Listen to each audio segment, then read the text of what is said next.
Hello friends, this Ruhi दीबा। Welcome to Roohi Diba classes. I hope all are good. Friends, आज हम करेंगे अपना चैप्टर नंबर 2 की गुणनखंड प्रमेय या फैक्टर थ्योरम। देन इसको समझने से पहले हम आएंगे अपने एग्जाम्पल पर। एग्जाम्पल को समझेंगे, फिर बाद में गुणनखंड प्रमेय पर आ जाएंगे। तो एग्जाम्पल में हम दो टाइप की इक्वेशंस लेंगे। एक समीकरण लेंगे हम रैखिक और दूसरी लेंगे हम द्विघात। तो रैखिक बहुपद बहुत ईजी होता है। क्या एक इक्वेशन ले रहे हैं हम, P x is equals to x minus two. तो यहाँ पर हम x is equals to 2 value अगर पुट कर दें इस इक्वेशन में, x की जगह पर क्या पुट कर दें, 2 पुट कर दें। और पुट करने के बाद में आंसर हमें क्या मिल जाए, 0 मिल जाए। तो हम क्या कहेंगे कि x इक्वल टू 2 बहुपद px का एक गुणनखंड है। आइए पुट करते हैं। Then p2 is equals to x की प्लेस पर 2 माइनस 2 में से 2 सब्ट्रैक्ट करेंगे, देन 0 आएगा आपके पास। तो p2 की वैल्यू आपको क्या मिल गई, 0। तो हम क्या लिखेंगे कि x इज इक्वल्स टू 2 या x माइनस 2। आप इसे क्या लिख सकते हो, x माइनस 2 भी लिख सकते हो। x माइनस 2 बहुपद px का एक गुणनखंड है। नेक्स्ट एग्जाम्पल रेखिक ही लेंगे अभी हम। px is equals to x plus 3। Then x is equals to क्या पुट कर दें हम, -3 पुट कर दें। -3 पुट करने के बाद में आपको बहुपद का आंसर क्या मिले, 0 मिल जाए। तो आप कहेंगे x इज इक्वल्स टू -3 बहुपद px का एक गुणनखंड है। पुट करते हैं p -3 is equals to -3 plus 3 में से 3 सब्ट्रैक्ट करेंगे, देन 0। तो p -3 की वैल्यू आपको क्या मिली है, 0। तो आप लिखेंगे x इज इक्वल्स टू -3 या क्या लिख सकते हैं आप इसे, x प्लस 3 बहुपद px का एक गुणनखंड है। 3 को इधर ले जाइए तो x प्लस 3 बहुपद px का एक गुणनखंड है, क्योंकि आंसर आपको क्या मिला है, 0 मिला है। तो ये हो गई हमारी रैखिक बहुपद के एग्जाम्पल। नेक्स्ट एग्जाम्पल हम लेंगे अपना क्या, द्विघात समीकरण का। तो px is equals to x square minus 1। तो x की प्लेस पर हम क्या पुट कर दें, 1 पुट कर दें। तो आंसर हमें क्या मिल जाए, 0 मिल जाए। पुट करते हैं p1 इज इक्वल्स टू 1 का स्क्वायर माइनस 1। देन इसे हम लिखेंगे 1 का स्क्वायर 1 ही रहेगा, 1 माइनस 1 इज इक्वल्स टू क्या आएगा आपके पास, 0।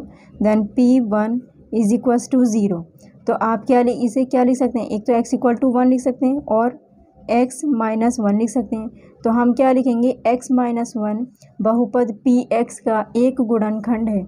नेक्स्ट एग्जाम्पल आप ले लीजिए, px is equals to x square minus 9।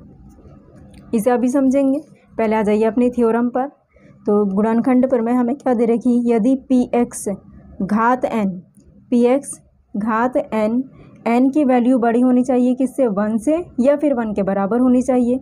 अगर 1 के बराबर होगी तो आपका बहुपद हो जाएगा रैखिक, और n से 1 से बड़ी होगी तो आपका क्या हो जाएगा, क्योंकि n क्या है, पावर है बहुपद की।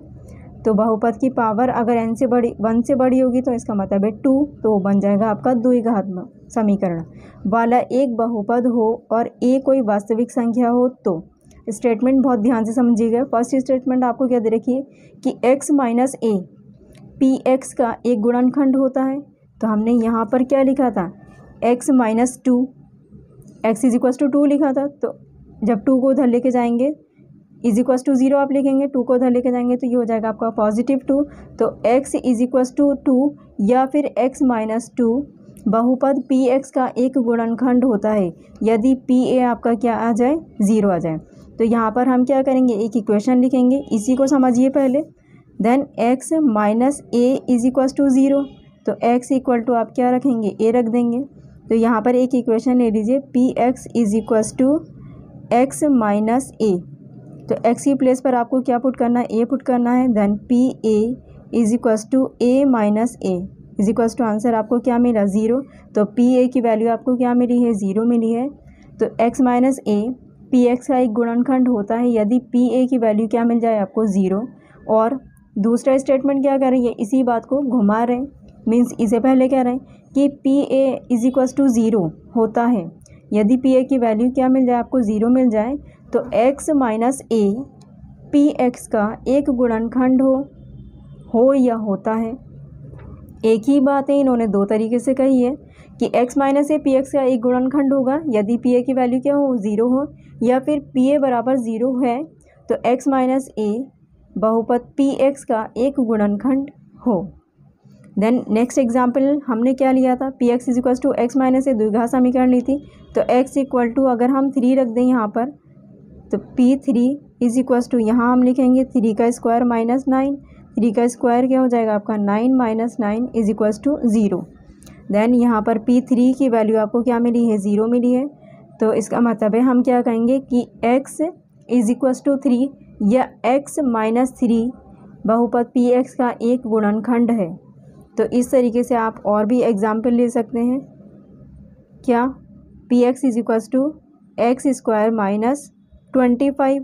तो यहाँ पर x इज इक्वल टू क्या पुट कर देंगे, 5 पुट कर देंगे, तो आपको आंसर क्या मिलेगा, 0 मिलेगा।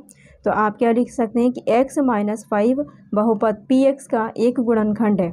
दैन यहाँ पर हमारी गुणनखंड प्रमेय कंप्लीट हुई। फ्रेंड्स, वीडियो आपको पसंद आया तो प्लीज़ लाइक शेयर सब्सक्राइब कर दीजिएगा, और अगर आपको कोई भी डाउट या प्रॉब्लम हो तो आप हमें कमेंट बॉक्स में कमेंट कर सकते हैं। मिलते हैं नेक्स्ट वीडियो में एग्जाम्पल के साथ में। Thank you so much for watching video.